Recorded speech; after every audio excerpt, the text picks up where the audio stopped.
যে স্বপ্নের জন্য যারা প্রাণ দিয়েছে সে স্বপ্নকে আমরা বাস্তবায়ন করবই। এটার থেকে আমাদের বেরিয়ে যাবার কোনো উপায় নেই। আমাদের প্রতিজ্ঞা রইল আমরা এটা করব। আমরা নতুন বাংলাদেশের অফিস এটা করেছি। নতুন বাংলাদেশ গড়ার জন্য আমরা এখানে এসেছি। সেটা যেন সবাই মিলে আমরা করতে পারি। দেয়ালের যে লেখাগুলো যখনই দেখি অবাক লাগে, এত কথা কিভাবে এদের মনে আসলো। এদের পেছনে তো কোনো কবি নাই, কোনো সাহিত্যিক নাই, কোনো পণ্ডিত নাই যে কথাগুলো জোগাড় করে করে দেবে।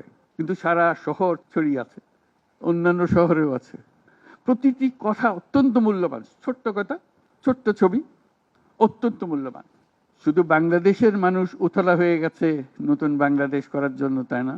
আমাদের যত বাংলাদেশি সারা দুনিয়া জুড়ে আছে, তোমরা একটু আগে বলেছো তাদের কথা, তারা সবাই বলছে যে আমরা আসতে চাই, আমরা এই নতুন স্বপ্ন বাস্তবায়নে শরিক হতে চাই। কাজে তারা, তোমরা যে ঢেউ উঠিয়েছ শুধু এখানকার মনে না, সারা দুনিয়ার বাংলাদেশিদের মনে এই ঢেউ উঠিয়েছ, তারাও যোগ দিতে চায়। যারা বাংলাদেশি নয়, অন্যান্য দেশের তরুণরা, তারা বলছে আমরাও দেখতে চাই, কারণ আমাদের দেশেও এরকম দরকার। কাজে এটা কোনো সীমাবদ্ধ নয় যে বাংলাদেশের মনের মধ্যে তোমরা প্রচন্ড ঢেউ জাগিয়ে দিয়েছ, প্রচন্ড স্বপ্ন জাগিয়ে দিয়েছ।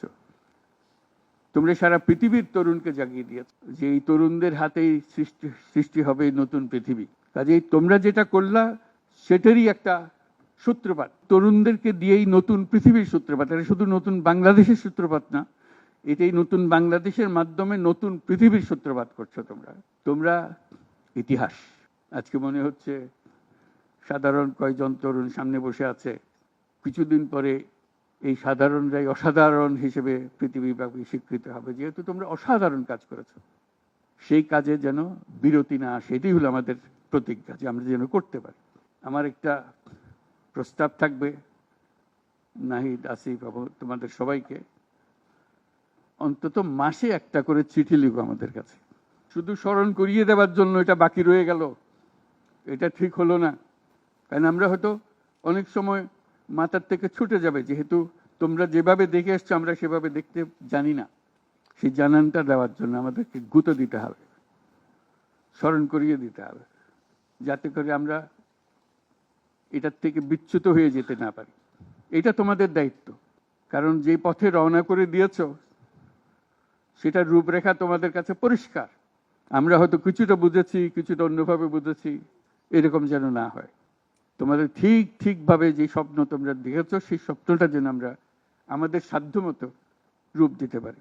বহু লোক বসে আছে যারা এই দুঃস্বপ্ন থেকে আমরা জেগে ওঠার কারণে তারা দিশেহারা হয়ে গেছে।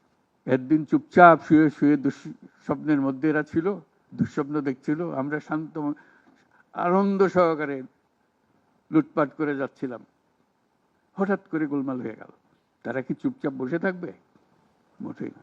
খুব চেষ্টা করবে আবার তোমাদেরকে দুঃস্বপ্নের মধ্যে যাতে ঢুকিয়ে দেওয়া যায়, তারা শান্তমতে আবার শান্তিতে আবার তাদের রাজত্ব চালাতে পারে। তারা চেষ্টার ত্রুটি করবে না।